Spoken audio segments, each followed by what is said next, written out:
اگر ہم سیاسی پارٹیوں کی مہم پر نگاہ ڈالتے ہیں تو معلوم ہوگا کہ وہ اپنی جیت کے لیے نت نئے ہتھ کنڈے اختیار کرتے ہوئے نظر آئیں گے۔ اپنی جیت کو یقینی بنانے کے لیے وہ غیر قانونی طریقے بھی اختیار کرتے ہیں اور اس میں انہیں کوئی خوف و تردد نہیں ہوتا۔ سیاسی پارٹیاں اور امیدوار فلاحی اسکیموں سے فائدہ اٹھانے والوں کا ڈیٹا بے دریغ استعمال کرتے ہیں۔ ان کے ذاتی ڈیٹا تک بالواسطہ طور پر وہ رسائی کیسے حاصل کرتے ہیں، یہ ایک سوالیہ نشان ہے۔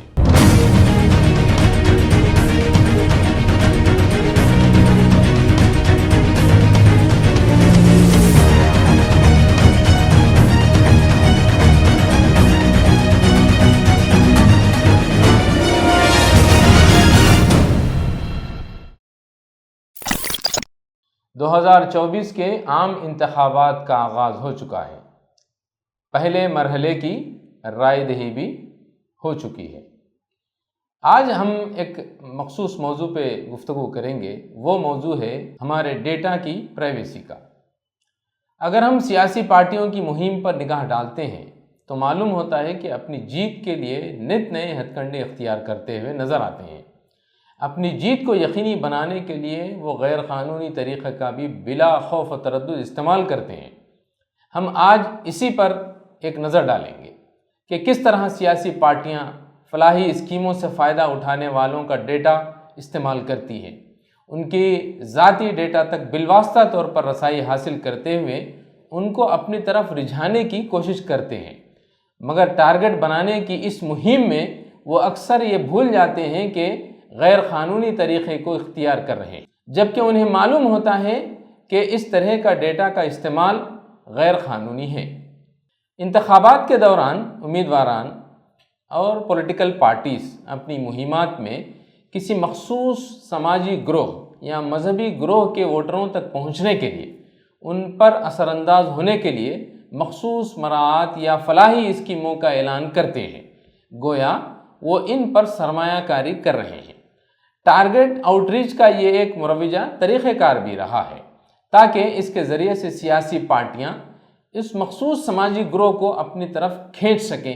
اسی کو ووٹ بینک کی سیاست بھی کہا جاتا ہے، جو کبھی مسلمانوں کو بدنام کرنے کے لیے استعمال کیا جاتا رہا ہے، لیکن اب یہ ہر طبقے کے لیے علیحدہ طور پر استعمال ہونے لگا ہے، جہاں پارٹیاں مخصوص سماجی گروپوں کو ان کے ووٹوں کی اہمیت کے پیش نظر ان کے سامنے مخصوص قسم کے فلاحی اسکیموں کا خاکہ پیش کرتے ہیں اور ان سے اپیل کرتے ہیں کہ وہ انہیں ووٹ دیں۔ بہرحال حالیہ دنوں میں سیاسی پارٹیوں نے اپنے مقاصد کو حاصل کرنے کے لیے آبادیاتی ڈیٹا یعنی ڈیموگرافک ڈیٹا اکٹھا کرنا شروع کیا۔ یہ ایک نیا رجحان ہے اور ڈیٹا کو بھی وہ قابل اعتراض اور غیر قانونی ذرائع سے استعمال کرنے لگے ہیں۔ وہ کیا ذرائع ہیں جس سے یہ پارٹیاں ڈیٹا اکٹھا کرتے ہیں؟ غیر قانونی طور پر سرکاری ڈیٹا بیس میں نقد لگاتے ہیں، یعنی سرکاری جو ڈیٹا بیس ہوتا ہے اس کا استعمال کرتے ہیں۔ ایسے افراد کا ڈیٹا جمع کیا جا رہا ہے جو سرکاری اسکیموں سے فائدہ اٹھاتے ہیں۔ آن لائن سروے کے نام پر ڈیٹا جمع کیا جاتا ہے اور موبائل ایپس کے ذریعے سے جو فری ہوتی ہیں اس ذریعے سے بھی ڈیٹا کو جمع کیا جاتا ہے۔ ان سارے ذرائع سے سیاسی پارٹیاں ووٹروں کے بہت سے ذاتی معلومات نکال لیتے ہیں اور اپنی ٹارگیٹڈ مہم چلانے کے لیے ووٹروں کی 360 ڈگری پروفائلز بنا لیتے ہیں۔ یہ سارا ڈیٹا مشکوک ذرائع سے حاصل کیا جاتا ہے۔ حال ہی میں الیکٹرانکس اور انفارمیشن ٹیکنالوجی کی وزارت نے لاکھوں شہریوں سے موجودہ حکومت کے اقدامات پر رائے اور تجاویز طلب کرنے کے لیے حکومت کے پاس موجود اکاؤنٹس کا استعمال کیا۔ جب یہ پوچھا گیا کہ اس کی کیا قانونی حیثیت ہے تو وہ جواب دینے سے ندارت رہے۔ سب سے پہلے اور سب سے اہم سوال یہ کہ حکومت کے پاس عوام کے نمبرات کیسے حاصل ہوئے اور کہاں سے حاصل ہوئے؟ امیدوار اور پارٹیاں اپنے انتخابی فائدے کے لیے ذاتی ڈیٹا جیسے فون کے کانٹیکٹس وغیرہ تک کیسے رسائی حاصل کر رہے ہیں؟ یہ ایک پرائیویسی کے اصولوں کی کھلی خلاف ورزی نہیں ہے؟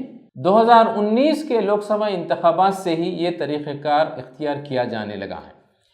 پارٹیاں اور امیدوار بہت سے غیر قانونی طریقوں میں ملوث پائے گئے ہیں۔ 2019 میں اس وقت کے مرکزی وزیر پرکاش جاوڑیکر نے راجستھان میں جاری انتخابات کے تناظر میں یہ کہا تھا، سرکاری اسکیموں سے فائدہ اٹھانے والے ہیں وہ ہر غریب گھرانے میں موجود ہیں، ان کی ساری تفصیلات ہمارے پاس موجود ہیں، اور یہ سرکاری اسکیموں سے فائدہ اٹھانے والے نہ صرف ہمارا ہدف ہیں بلکہ وہ ہمارے ووٹر بھی ہیں۔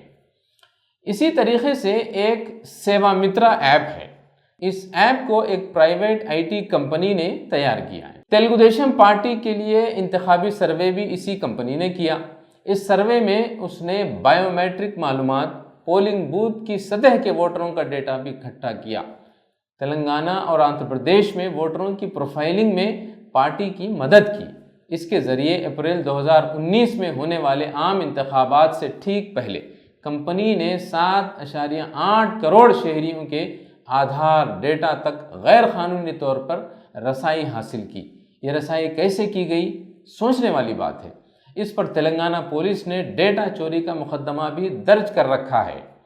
دوسری طرف مہاراشٹرا BJP کے ضلعی یونٹ ممبران سے کہا گیا کہ وہ 2019 کے عام انتخابات سے پہلے انتخابی مہم چلانے کے لیے ریاستی سطح کی ترقیاتی اسکیموں اور سینٹرل گورنمنٹ کی ترقیاتی اسکیموں سے فائدہ اٹھانے والوں کی شناخت کریں اور انہیں اپنا ٹارگٹ بنائیں۔ مرکزی وزیر داخلہ امت شاہ نے پارٹی ممبران کو یہ ہدایت دی تھی کہ 22 کروڑ سے زائد ایسے خاندان ہیں جنہوں نے مرکزی حکومت کی جانب سے چلائے جانے والے مختلف اسکیموں سے فائدہ اٹھایا ہے، ان تک پہنچیں اور انہیں عام انتخابات میں بطور حمایتی کے تبدیل کریں۔ 2021 کے انتخابات کے لیے اتر پردیش میں بھارتیہ جنتا پارٹی نے ریاست کی جانب سے چلائے جانے والے فلاحی اسکیموں کے استفادہ کرنے والوں تک رسائی حاصل کی۔ اس نے کہا کہ یہ ہمارا سب سے بڑا ووٹ بینک ہے۔ 2023 میں اڑیسہ میں بیجو جنتا دل نے بھونیشور میں سرکاری اسکیموں کے ذریعے زمینات تقسیم کی تاکہ اپنا ووٹ بینک مضبوط کیا جا سکے۔ متعدد پارٹیوں نے بجلی کے بلوں اور پانی کے بلوں کے ذریعے ووٹروں کے مخصوص گروپوں کی تشکیل بھی دی ہے۔ ان کا بھی 360 ڈگری سرویلنس یعنی سماجی و اقتصادی طور پر ان کی پروفائلنگ بنائی گئی ہے۔ 2024 میں آل انڈیا ترنمول کانگریس نے اپنے ٹویٹر ہینڈل پر مغربی بنگال میں اسکیم سے فائدہ اٹھانے والوں کی ذاتی تفصیلات تک رسائی حاصل کرنے کا انکشاف کیا۔ اگرچہ ہمارے ملک میں ٹارگیٹڈ مہم کے لیے آبادیاتی ڈیٹا یعنی ڈیموگرافک ڈیٹا کا استعمال کرنا کوئی نئی بات نہیں ہے، لیکن جب سیاسی پارٹیاں ذاتی ڈیٹا جو کہ سرکاری ملکیت ہوتی ہے اس ڈیٹا بیس تک رسائی حاصل کرنے کے قابل ہو جاتے ہیں تو اس سے کئی مسائل پیدا ہونے لگتے ہیں۔ یہ بات ہمارے ذہن میں رہے کہ امیدوار اور سیاسی پارٹیاں غیر سرکاری تنظیمیں ہیں، پھر بھلا وہ کیسے سرکاری ڈیٹا کا استعمال کر سکتی ہیں؟ اس لیے ان کو یہ حق نہیں پہنچتا کہ وہ کسی بھی سرکاری ملکیت کو بغیر اجازت استعمال کریں۔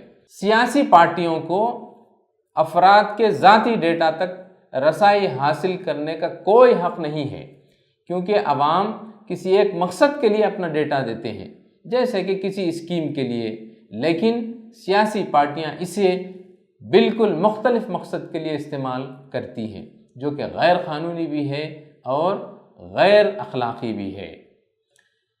2019 میں اس سلسلے میں الیکشن کمیشن آف انڈیا نے انتخابی ضابطۂ اخلاق جاری کیا۔ یہ ایک رضاکارانہ ضابطۂ اخلاق تھا، لیکن یہ اس مسئلے کا مناسب حل بھی نہیں ہے۔ ECE کے موجودہ قواعد اور ضابطۂ اخلاق نئے دور کی ڈیجیٹل مہم کے تناظر میں کافی نہیں ہیں۔ یہ قوانین اور ضوابط طاقت سے محروم ہیں، یعنی بغیر پنجوں اور بغیر دانتوں والے چیتے کے مانند ہیں۔ 19 مارچ 2024 کو ECE نے ایک اور ماڈل کوڈ آف کنڈکٹ یعنی ضابطۂ اخلاق جاری کیا۔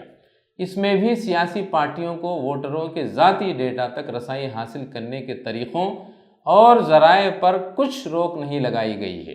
یہ سیاسی خبروں کی جانبداری اور ان کی جیت کے حوالے سے کی جانے والی تشہیر پر روک لگاتی ہے، وہ بھی انتخابی مدت کے دوران۔ فی الحال یہ ایک بہت بڑا خلا ہے جسے ریگولیٹ کرنا ضروری ہے، لیکن ECE اس کو ریگولیٹ کرنے میں بری طرح ناکام نظر آتا ہے۔ سرکاری اسکیموں سے فائدہ اٹھانے والوں کے ذاتی ڈیٹا تک رسائی حاصل کرنے والی سیاسی پارٹیوں پر قانونی چارہ جوئی کے لیے ڈیٹا پروٹیکشن قانون سازی بھی کی گئی، جسے digital personal data protection act 2023 یعنی DPDPA کہا جاتا ہے۔ تاہم یہ ایکٹ ابھی تک نافذ العمل نہیں ہے۔ اب تو یہ ایکٹ 2024 کے عام انتخابات کے بعد ہی لاگو ہو سکتا ہے، جس سے یہ خطرہ لاحق ہو گیا ہے کہ افراد کو اپنا قیمتی ذاتی ڈیٹا پھر سے ایک بار انتخابات میں سیاسی پارٹیوں کی طرف سے من مانی طور پر استعمال کیا جانے کا خدشہ ہے۔ ECE نے شاید سیاسی پارٹیوں کو اس کی کھلی چھوٹ بھی دے رکھی ہے۔ اگر DPDPA ایکٹ نافذ العمل ہو بھی جاتا ہے تو اس میں بہت سے خامیاں پائی جاتی ہیں، جیسے ڈیٹا کو سیاسی فائدے کے لیے استعمال کیا جا سکتا ہے، کیونکہ اس ایکٹ میں مرکز میں جو حکومت ہوگی اس کو اس سے مستثنی رکھا گیا ہے، اس کو اختیارات حاصل ہوں گے کہ وہ ڈیٹا کا استعمال کرے۔ مرکزی حکومت کو یہ اختیار ہوگا کہ حکومت کی مختلف اسکیموں کے ذریعے جمع ہونے والے ڈیٹا کو رازداری اور نگرانی کے تحفظات سے بھی مستثنی کیا گیا ہے۔